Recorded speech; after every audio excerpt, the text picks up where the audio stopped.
Hey everyone, this is Dade here with MarineMax in Grand Lake. Today I'm going to be giving you guys a walkthrough of this brand new 2026 Sea Ray SLX 310. Starting off back here, you can see you got a huge swim platform lined with sea deck, and then underneath there is actually a submersible swim platform, so that's going to be a great spot to hang out while you're on the water.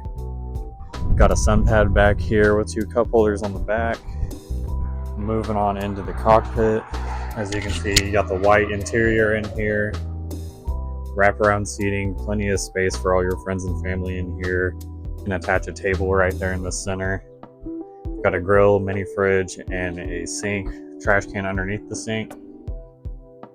Moving up, you've got your captain's chair and your co-captain's chair, both seating for two. Got a head over there. Then you've got dual SIMRAD screens with all your functions on there, and you do have a joystick on this boat. Then moving up to the bow, you can see you got plenty of seating up here.